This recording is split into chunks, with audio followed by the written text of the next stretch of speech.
Hoy en nuestra sesión 29 de Psicoanalízame Podcast, grabada aquí como siempre con los mejores en GW5 Studios para GW5 Network. Hoy estaremos hablando un poco sobre cuáles son los diagnósticos más comunes en el ámbito escolar y esas adaptaciones curriculares que la escuela pudiera hacer y pudiera realizar a favor de su hijo o su hija. Así que quédese con nosotros. Hoy está con nosotros Melissa Núñez, a quienes ustedes ya deben de conocer. Estuvo con nosotros anteriormente en el podcast. Melissa es terapista educativo, clínica certificada también en autismo y neurodiversidad cognitiva. También es la directora y fundadora de Rise and Shine Learning Zone. Bienvenida una vez más, Gracias Melissa. nuevamente por la invitación. Vamos a estar hablando un poco hoy sobre diagnósticos y esos acomodos que podemos realizar. Es importante, ¿verdad?, también dejarles saber a todos estos padres o a las personas interesadas en este tema que vamos a estar grabando una serie de sesiones de podcast dirigidas a este tema. Así que Perfecto. hoy vamos a cubrir algunos de esos diagnósticos y luego entonces en nuestra próxima sesión estaremos cubriendo los que se nos queden pendientes. Perfecto, gracias. Cuando quieras, como quieras, puedes empezar. Perfecto, pues bueno, vamos a comenzar con el TDAH. Eh, es un diagnóstico muy común y que afecta directamente lo que es el proceso de enseñanza y aprendizaje. El trastorno por déficit de atención e hiperactividad es un trastorno de índole neurobiológica. Cuando yo esté dando las definiciones de los diagnósticos, vamos a identificar si es un trastorno del aprendizaje o si es neurológico o si es de índole pues, neurobiológico. ¿Okay? El TDAH es la dificultad de Excelente. prestar atención, de controlar sus impulsos, de regular su nivel de actividad. Y el TDAH puede tener diferentes síntomas, no siempre el TDAH se manifiesta de la misma manera. Eso es ¿Okay? así. Y depende, ¿verdad? También mucho de la personalidad de la persona, ¿verdad? Perdonando la redundancia, afectada. Es común que ellos cometan errores por descuido, ¿ok? Mm. Olviden tareas diarias, pierden los objetos con frecuencia. Vamos a hacer un paréntesis ahí. Sí. Porque esto es una de las quejas más comúnmente que vemos con los padres, ¿verdad? Ujú, Cuando están, quizás estamos trabajando con chicos con TDAH, ujú, porque piensan que esto es algún comportamiento, ¿verdad? Y a veces lo castigan, es un sí, comportamiento que quieren corregir a través del castigo y yo les digo, esto es parte del diagnóstico. Así que son correcto. conductas que son esperadas dentro del diagnóstico, que sí las podemos trabajar, obviamente, ¿verdad? Con lo que sería el tratamiento, ya sea terapia psicológica o ya sea a través de la medicación, pero es la base del diagnóstico. Así que padres, ¿verdad? Siempre les digo, esto lo esperamos. No es que no lo vayamos a corregir, pero esperamos que se le pierda el lápiz, que no pueda completar las tareas, que cometa errores por ese descuido. Que se Así le que caiga todo. Este es el típico exactamente. estudiante que se sienta en el pupitre y todo se le cae. Se le cayó el lápiz Se 20 vira, veces. se cae también del Entiendo. pupitre, pero esto se manifiesta de diferentes formas porque podemos tener una inatención. Y la inatención, el niño puede estar quieto, tranquilito, pero la mente es la que está inquieta, es la que está volando. Y pues, no, pero si él me atiende, y es cuando maestra dice, él me atiende, él me presta atención. No necesariamente. Hay que saber discernir si el niño te está prestando atención, porque no necesariamente porque esté brincando, esté teniendo movimientos constantes, el niño a veces puede estar en movimiento y está prestando atención. Y a veces Exacto. puede estar mirando y puede estar ido. Entonces, Exacto. esas son características del TDAH. ¿Y cómo tratamos esto? Pues primeramente hay que tener un diagnóstico certero por un profesional de la salud mental, psicólogo o psiquiatra, y de acuerdo a si es combinado, moderado, ¿verdad? Hay unos tecnicismos dentro del diagnóstico que describen mejor sus recomendaciones, las recomendaciones que realiza el especialista para que nosotros, los educadores, podamos dejarnos llevar. Tipos de terapias que pueden ofrecerse: terapia cognitivo-conductual, medicación, otras estrategias de apoyo. Y en el caso de la enseñanza, que este diagnóstico le afecte la enseñanza, el proceso de enseñanza y aprendizaje, pues la terapia educativa. Bien importante, 2 puntos aquí que quiero rescatar. Sí, Primero, que es una condición neurobiológica. Eso para mí es algo sumamente importante porque también, quizás falta un poco de reconocimiento de que, la base es neurológica, así que esto es una condición con la que los chicos correcto, nacen. correcto. No es algo que se desarrolla a lo largo de la vida. Eh, Adicional a eso, ¿verdad? Por eso también entonces el tratamiento y las terapias van dirigidas a ese aspecto cognitivo y conductual. O sea que Correcto. hay que unos procesos, ¿verdad? Hay una serie de procesos cognitivos de procesamiento de información, que son los que se trabajan dentro de la terapia, ¿verdad? Al igual que lo que incluye la terapia educativa, Ujú, y yo sé que más adelante vamos a hablar bien de lleno en esto de las terapias educativas, pero sí me correcto. gustaría un poquito me hablaras, ¿verdad? ¿Cómo es que funcionaría esta integración de terapias, tanto la terapia que estaría dando yo como profesional de la Ujú, salud mental, que va dirigida a lo que sería el tratamiento cognitivo-conductual, no solamente a corregir esa parte en que se procesa esos pensamientos, cómo este niño procesa la información, cómo la retiene, cómo trabaja con ese aspecto de concentración, sino también ese aspecto conductual, ¿verdad? Las manifestaciones de sus síntomas, pues esa inquietud, el que se le caiga el lápiz, el que el niño quizás tenga manifestaciones agresivas, pobre control de correcto. emociones y pobre control de impulso, eso me toca a mí. ¿Qué Exacto, estarías trabajando tú, exacto. pero brevecito, ¿verdad? Rapidito, Sobre lo porque que sería la terapia educativa. rapidito, es importante recalcar y comenzar que la terapia educativa no es una tutoría. Muchas veces los papás llegan a la terapia con la libreta de la clase. Mira, es que yo necesito que me le ayudes con la tarea. Ok, es una terapia, no es una tutoría. Ayudar con la tarea es una terapia. Yo te puedo ayudar a estimular cognitivamente el cerebro del estudiante para mejorar la destreza. ¿Ok?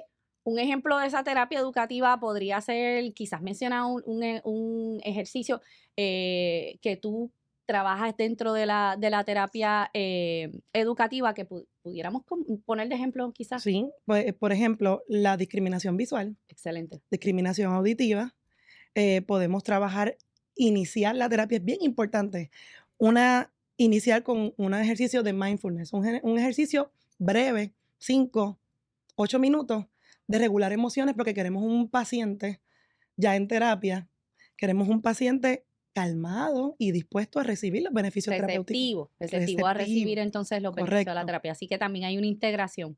Me parece excelente. Entonces, vamos a pasar ahora un poquito, ¿verdad?, a hablar lo que es el trastorno de espectro autista, que es otra de las condiciones que vemos, ¿verdad?, manifestadas en los ambientes escolares a las que quizás más acomodos razonables vemos frecuentemente que se realizan. Así que, ¿qué me puedes decir desde esa perspectiva, ¿verdad?, de lo que es el ambiente escolar eh, sobre el trastorno de espectro autista? Pues es una condición neurológica, ¿ok? Y se conoce como TEA también. Es una condición neurológica y afecta directamente la interacción social, afecta el comportamiento, afecta el lenguaje y se caracteriza usualmente por patrones repetitivos de conducta. Tienen intereses limitados, dificultades en la comunicación verbal y no verbal. Y es que ahí hay que entrar, ¿verdad?, en su comprensión, porque igual que los síntomas del TDAH no se manifiestan de la misma manera, por eso es que es un espectro. ¿Ok? Correcto. Cada paciente autista se manifiesta diferente, se comporta No diferente. hay 2 autistas iguales. No Y eso existe, es bien no importante también existe. reconocerlo porque, a veces estamos buscando, que tengan más o menos las mismas características y aunque la base es la misma, o sea, vamos a ver la dificultad en la comunicación, en la interacción social y en esos comportamientos, ¿verdad? Los intereses que son ilimitados, esos intereses pueden variar, esas dificultades en la comunicación varían, esas interacciones sociales varían, Correcto, ¿verdad? correcto. Esos patrones repetitivos varían de persona a persona, por eso es un espectro. Así que no vamos a ver nunca 2 autistas iguales. No, Es bien importante poder reconocer en cada, persona o niño que esté padeciendo del autismo, poder reconocer, ¿verdad?, cómo es que afecta en cada una de esas áreas y por ahí entonces poderlo ir trabajar. dirigido Correcto, exactamente el plan de correcto. intervención que se vaya a realizar. Exacto, no podemos hacer un plan de intervención, un plan de trabajo que sea General, para todos los autistas que exacto, tenemos en el salón. No, cada uno tiene unas necesidades diferentes. Hay una amplia gama de síntomas y también varían en nivel de gravedad. excelente. Es una condición que se considera crónica, pero es dentro, ¿verdad?, de su espectro, pero el nivel en el que se manifiesta es el que varía. Ya podemos hablar más adelante que hay 3 niveles y de acuerdo al nivel en el que se manifieste, van a ser su sintomatología y su nivel de gravedad. Afecta el contacto visual. Esto es bien importante que los educadores lo conozcan, porque mírame, pero mírame, lo estás torturando. El mírame es doloroso para ellos. Entonces es como que, escúchame, vamos a prestar atención, hay que utilizar un conjunto de sinónimos, Un lenguaje un lenguaje diferente. diferente para que entonces ellos no se sientan atacados. y así tener que sean más receptivos en el salón de Y que si clase. se trabaja el contacto visual en algún momento como meta, ¿verdad? Dentro de lo que Ujú. sería el plan de tratamiento, pues también entonces reconocer que esto va a ser progresivo, va a ser un esfuerzo que el chico va a hacer, ¿verdad? Claro, un Por tratar esfuerzo. de mantener ese contacto visual que se puede trabajar dentro del Ujú. proceso de terapia, pero hay que reconocer que esto es parte del diagnóstico. Nuevamente, yo espero que ese contacto visual no sea quizás, que puede variar, ¿verdad? Porque Ujú. tenemos autistas que hacen contacto visual, Sí, que ese contacto visual no sea, vaya progresando, vaya siendo progresivo a medida que va el tratamiento. Y sobre los niveles de gravedad, pues quería añadir un poquito, ¿verdad? De que el nivel de gravedad también va entonces a determinar el nivel de apoyo, ¿verdad? Cuánto apoyo va correcto, a necesitar este chico correcto. para poder hacer sus tareas diarias, su vida Ejecución, independiente, ¿verdad? claro, Nivel uno poco apoyo. Nivel 2 ya necesita un poco más de apoyo. El nivel 3 necesita apoyo constantemente para poder entonces constantemente. realizar cualquier actividad que vaya a realizar. Correcto. Entonces, es importante también entender que ellos se les dificulta ser empáticos, comprender las emociones de los demás. Por ende, hay que estar creándole conciencia constantemente de las consecuencias que pueden tener sus comentarios, sus comportamientos, pero esto se trabaja en terapia. Y en el salón se espera un refuerzo positivo constante y motivación para que ellos logren ejecutar sus tareas, cumpliendo con todos sus acomodos.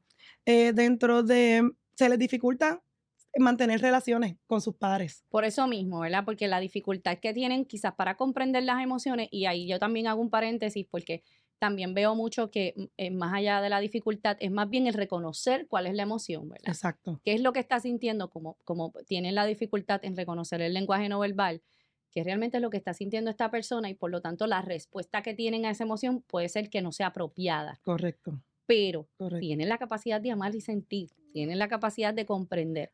Así que esto es una Definitivamente, destreza que podemos desarrollar y obviamente pues le va a definitivamente. afectar sus relaciones sociales, Sociales, porque si yo totalmente. estoy llorando y tú te ríes, pues el Claro, otro niño que es típico va a decir, pues porque este chico se está riendo de mí y exacto. obviamente eso va a crear, ¿verdad? Algún tipo de disputa Sí, en el salón de clase. también ellos, pues, en su mayoría muestran un retraso en el lenguaje. Eh, Tienen, un uso repetitivo de ciertas palabras que se conoce como ecolalia.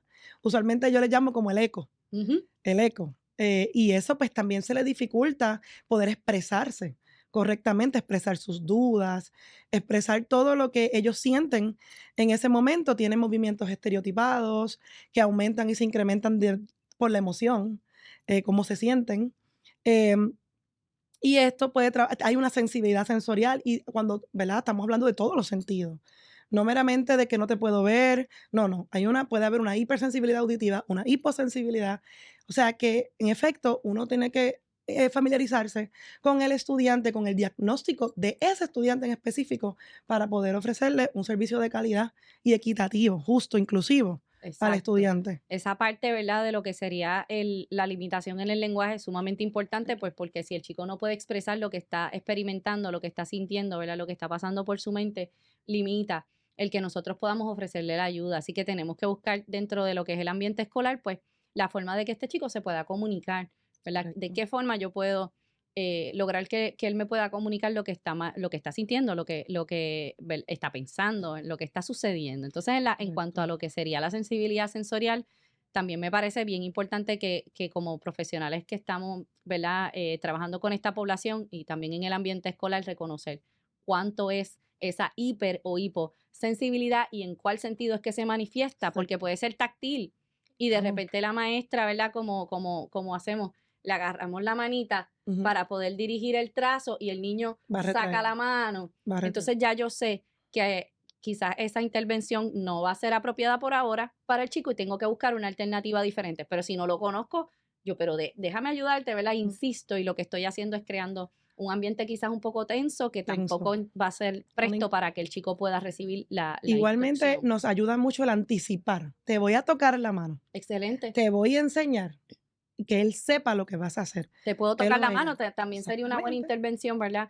Para dirigirte, explicarle, ¿verdad? Cuál es el exactamente. propósito de ese tacto. Igual los tonos de voz, que a veces tienden a Definitivamente. ser muy elevados en los salones de clase. El maestro está tratando de impartir la enseñanza y si el tono de voz es muy elevado o es muy grueso, afecta, ¿verdad?, la hipersensibilidad auditiva del chico y eso también puede ser alguna situación para manejar dentro del salón de Mientras clase. más alto hables en el salón con una población autista, menos te van a escuchar. ¿Ok? No te van a escuchar. Ahí el bloqueo es inmediato, Ujú. inmediato. Entonces no vas a lograr nada. Por eso es que hay que evaluar diferentes alternativas y ver cómo uno puede hacer ese acercamiento y lograr para poderlos ayudar en su proceso de aprendizaje. Eso es bien importante.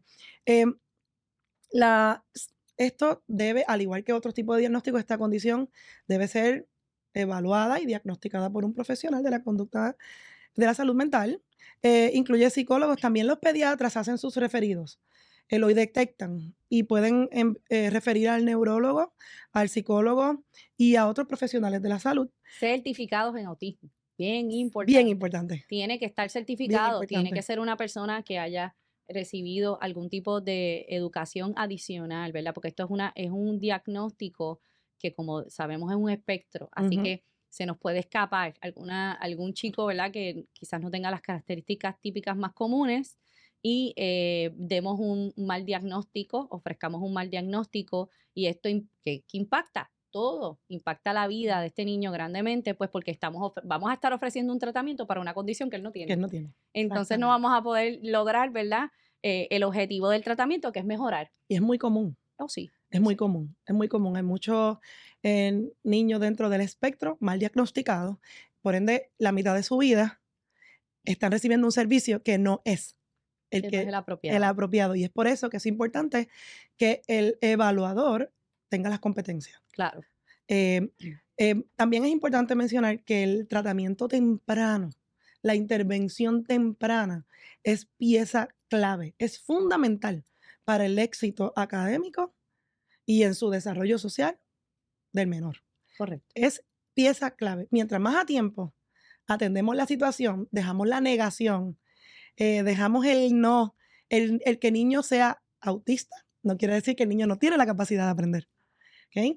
Eso es bien importante. Lo habíamos hablado en la sesión anterior, ¿verdad? En el Correcto. podcast anterior, de que no necesariamente el diagnóstico TEA significa que hay alguna No, discapacidad intelectual. no, Hay no. casos en que sí, ciertamente hay discapacidad intelectual, hay casos en que el proceso de aprendizaje, pues, obviamente se va a ver afectado, pues, porque el chico o la chica tiene dificultades más graves en la comunicación y, pues, quizás no sea por completo verbal, tenga, ¿verdad? Ujú. Sea no hablante.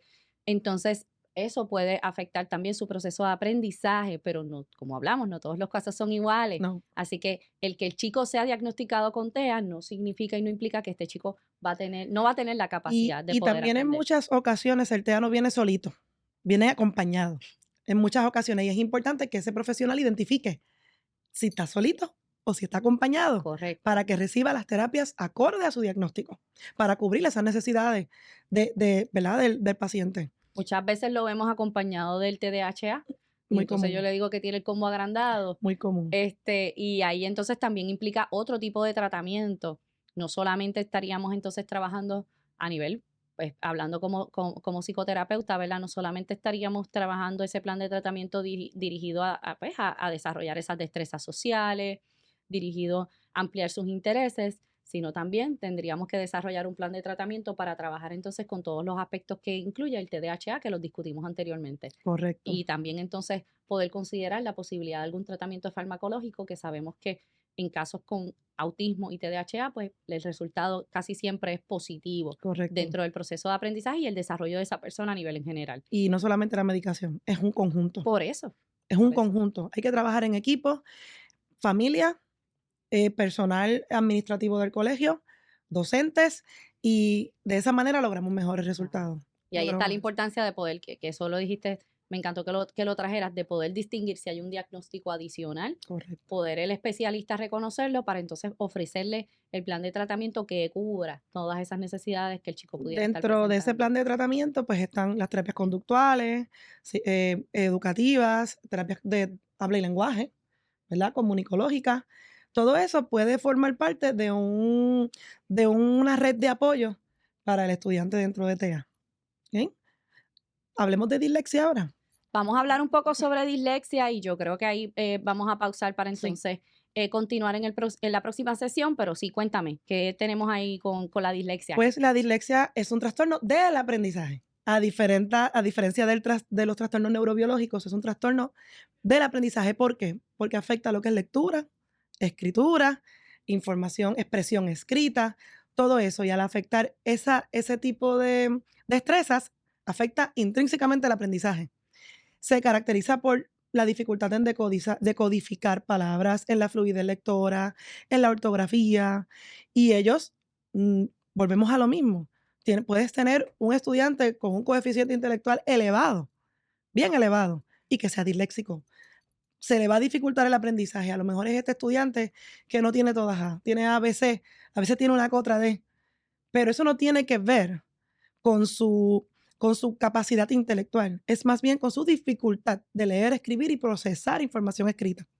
Entonces, tengo una duda en cuanto a esto y me gustaría que me la pudieras aclarar. Sí, Entonces, la dislexia es un trastorno que más bien se desarrolla, o la persona también pudiera nacer yo entiendo que sí, entiendo que es algo que, entiendo que sí. Yo entiendo que tiene factores neurobiológicos, okey, excelente, pero se cataloga se categoriza dentro de los trastorno trastornos, del aprendizaje, entiendo, porque afecta intrínsecamente lectura, escritura y procesamiento de información entiendo, escrita, perfecto, ¿sí? Entonces también, pues, presentan dificultades para asociar letras con sonido. Es importante que cómo procesa el cerebro. Eso no, como padre, nos puede desesperar el que dije que no se escribe para acá, sino para allá. Pues mire, realmente ellos lo ven así. Ellos lo están viendo de esa manera. Lo están procesando la letra de esa manera. Y en caso de que no sea una letra y sea un texto completo, que lo ven invertido, es un texto completo que ven invertido. Entonces ellos estos típicos pacientes empiezan a ser resilientes porque empieza a desarrollar estrategias compensatorias para poder cubrir esa necesidad. Y en muchas ocasiones a veces son disléxicos, tienen una edad, una educación primaria, entiéndase escuela elemental, un poquito tormentosa, porque se les hace muy difícil, pero luego ellos sacan sus truquitos, estrategias compensatorias y lo logran. Y a veces maestro lo identifica, lo refiere, pero no se diagnostica, porque lo logra. Pero hay otros que requieren una evaluación visual funcional para ver cómo procesa. Eso no es una evaluación de la vista. Es okey, importante reconocer que la dislexia no es un problema visual, exacto, es un ¿ok? problema de codificación, un problema Exactamente, acá arriba, de la forma exactamente. en que mi cerebro está, procesando esta Esa información información. que es visual, pero Correcto, es un problema de procesamiento, más bien de correcto. decodificación. Así que no necesariamente se puede corregir con espejuelos. Exactamente, Okey, exactamente. Y nada, las intervenciones. Eh, referido visual funcional, para ver cómo el cerebro procesa lo que entra por nuestros ojos. Terapia educativa, enseñanza individualizada, enseñanza multisensorial, porque si la expresión escrita se me dificulta, vamos a buscar otras alternativas para que entonces pueda tener mejor oportunidad de captar la información. Y intervenciones con tecnologías de apoyo. Hoy día la tecnología de apoyo es un plus para este tipo de pacientes o de estudiantes y usualmente necesitan una tutoría individualizada en adición a la terapia educativa. sí, eso me parece excelente que lo traiga, ¿verdad? Aparte de lo que es la parte de la intervención educativa individualizada y la parte multisensorial, utilizar la tecnología a nuestro favor. Yo siempre voy Correcto, a favor de eso, ¿verdad? claro, Utilizar la claro. tecnología. Si esto es algo, por ejemplo, en población TEA, ¿verdad? Ujú, Población de chicos autistas, que la tecnología tiende a ser uno de sus intereses. ujú, ¿Cómo yo puedo utilizar ese interés a favor de la educación, ¿verdad? Como correcto. en este caso que el chico quizás pudiera tener dificultad en esa forma en que está leyendo, ¿verdad? Y está recibiendo esa información. ¿De qué forma entonces yo puedo utilizar todos estos avances tecnológicos? Cuando hablas de tecnología de apoyo, si me puedes mencionar algún ejemplo que pudiéramos. Hay autocorrectores, Excelente, el que el niño pueda decir la palabra y se le escriba. entiendo, Todo este tipo de plataforma es excelente. útil.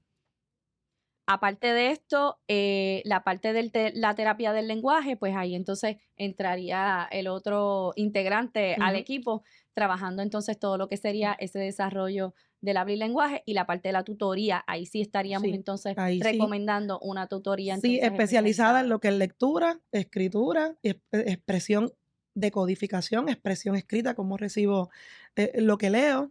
Eso es bien importante en adición a la terapia. Excelente, Melissa. Yo creo que vamos a dejarlo Sí, hasta aquí sí, por la sesión de hoy. correcto, Ya luego estaríamos trabajando con los otros diagnósticos, ¿verdad? Y con las otras condiciones que vemos más frecuentemente en el ambiente correcto. escolar. Siempre agradecida por haber Gracias, gracias, sacado el tiempo, ¿verdad? Y poder gracias. dedicarnos eh, eh, este tiempo para ampliar el conocimiento que tenemos, ¿verdad? En cuanto a lo que serían diagnósticos que afectan Gracias. académicamente. Así que siempre les recuerdo, ¿verdad?, que estén pendientes porque ya entonces en las próximas sesiones estaremos hablando un poco más sobre estos diagnósticos. Sé que es una información valiosa para ustedes los padres, ¿verdad? Quizás los abuelitos o los familiares que Ujú, estén enfrentando estas situaciones difíciles, ¿verdad? A nivel académico. Recuerden siempre que este podcast solo ofrece información general, es bien importante, ¿verdad? Con más bien nuestro propósito es educar, correcto. no pretende, no reemplaza la evaluación, ningún diagnóstico ni tratamiento profesional. Igualmente siempre les recuerdo que no están solos, que hay profesionales comprometidos como yo y como Melissa, ¿verdad? Que les queremos ayudar, Claro, que les queremos asistir en su proceso, tanto de sanación o de superar este reto que puede ser para los padres. Así que correcto. no dejen de buscar esa ayuda, no esperen más. Igual siempre les digo, recuerda que tu salud mental, física y emocional deben de ser siempre, siempre tu mayor prioridad. Recuerda que tú vales, tu vida vale, tus sueños valen. No te abandones, no te quites. Yo soy la doctora Pamela Zambrana. Si me quieren visitar, mis oficinas están ubicadas en la Ponce de León 161, la suite es la 204 en San Juan. También pueden contactarme en el 787-243-7814. Te envío un fuerte, fuerte abrazo y nos vemos en la próxima con Melissa. Gracias. Cuídense.